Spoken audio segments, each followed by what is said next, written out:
देखिए जी, एक तो आज सुबह हमने एक वीडियो कॉन्फ्रेंस के ज़रिए सभी जो मौजूद लोग हैं इलाके के, चाहे वो धर्मगुरु हैं, चाहे वो विधायक थे, हमारे विधायक साहिबान से भी और सभी लोगों से बात की है। पहली चीज़ तो ये है कि हम प्रिवेंशन पे जोर दे रहे हैं कि वैक्सीनेशन की सेकेंड डोज जिसकी भी ड्यू है उसको लगवा लें।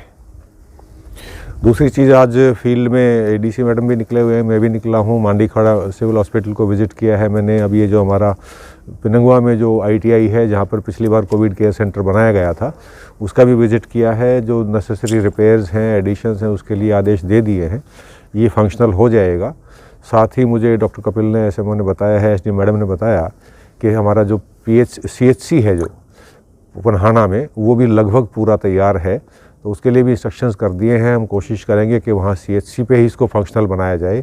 उस केस में इस जगह को हम जो है आइसोलेशन सेंटर या क्वारंटाइन सेंटर के तौर पर इस्तेमाल कर सकते हैं।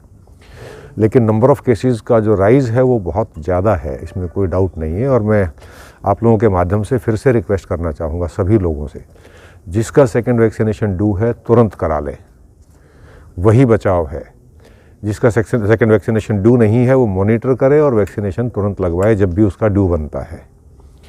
इसके अलावा सोशल डिस्टेंसिंग, मास्क को कंपल्सरीली पहनना, इन सब चीज़ों पे विशेष ध्यान देने की ज़रूरत है। कुछ दिन के लिए जब तक बेहद ज़रूरी ना हो तब तक कोशिश करें घर से बाहर ना निकलें, भीड़ भाड़ की जगह पर ना जाएं।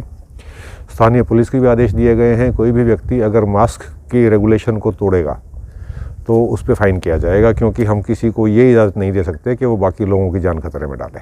सर, फिर से एक अपील की जा रही है ताकि तेज़ी लाई जाए। जी, आज वो अपील की है। आज इनफैक्ट मैं आते हुए अभी झिमरावट अपने मोहम्मद इलियास साहब हैं, मौलाना मोहम्मद इलियास साहब, उनसे भी मुलाकात करके आया था मैं। तो उन्होंने भी कहा है कि जो कल उनके मदरसे में 15 से 18 के बच्चे हैं उनको वैक्सीनेट कराएंगे, और बाकी गांव-गांव में भी अब हम ये करेंगे कि सब 15 से 18 उम्र के जो बच्चे हैं उनको पहली डोज लग जाए और 28 दिन के बाद उनको सेकेंड डोज लगा दें, ताकि वो लोग सुरक्षित हो सकें। सर, दूसरी डोज में तैयार हैं, तीसरी उसको वही मैं आज रिव्यू कर रहा था जी। आज अभी SD मैडम ने मुझे बताया है कि इन्होंने पुनहाना के जो ऑक्सीजन प्लांट हैं उनको रन करके देखा है, चला के देखा है, कंसनट्रेटर्स को हमने देखा है, और सभी पूरे ज़िले में जो इक्विपमेंट हैं वो संबंधित मेडिकल ऑफिसर्स आज ही उन्होंने उनको चेक किया है, और शाम तक मुझे सर्टिफिकेट भी होगा कि वो पूरी तरह से फंक्शनल हैं। कहीं पर अगर कोई कमी है तो उसको तुरंत रिपेयर कराने के भी आदेश कर दिए गए हैं। अभी तक ऐसी कोई कमी मेरी जानकारी में नहीं आई है। मांडीखेड़ा में जो PSA प्लांट है उसके कंप्रेसर में थोड़ी सी प्रॉब्लम बताई गई थी, लेकिन उसके लिए बैकअप D टाइप सिलेंडर्स हमारे पास अवेलेबल हैं, उसको भी हमने हर एक मैनीफोल्ड पे चला के चेक कर लिया है। लेकिन फिर भी हम एहतियात ये रखना चाहेंगे कि हम हॉस्पिटल तक क्यों पहुँचें।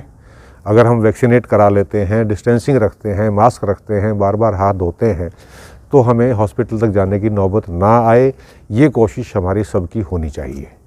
स्टॉक की कोई दिक्कत नहीं है जी, सफिशेंट स्टॉक अवेलेबल है। इनफैक्ट मैंने ऑलरेडी इंस्ट्रक्शन कर दिए हैं कि कल के वैक्सीनेशन के लिए, क्योंकि मुझे उम्मीद है कि जो रिस्ट्रिक्शंस आज शुरू की गई हैं, जो पब्लिक प्लेसेस पे, सेक्रेटरीट में, गवर्नमेंट ऑफिसेज़ में, हर जगह पे वैक्सीनेशन होने का सर्टिफिकेट दिखाने के बाद ही एंट्री मिलेगी, तो उसके बाद से मुझे उम्मीद है कल से वैक्सीनेशन में तेज़ी आएगी, और हम हर जगह पर सफिशिएंट स्टॉक मेंटेन किए हुए हैं।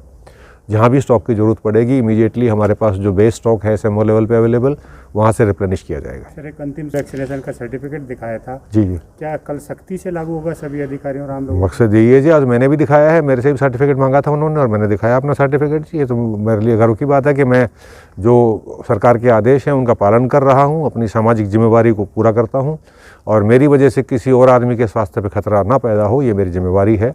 इसलिए ज़रूरी है कि हर आदमी जिसका वैक्सीनेशन ड्यू है ज़रूर लगवा लें। बगैर वैक्सीनेशन के पब्लिक प्लेसेस पे ना जाएं, बसेस में, ऑटो रिक्शा में, इन सब में ट्रैवलिंग बैन है अगर वो वैक्सीनेटेड नहीं है तो।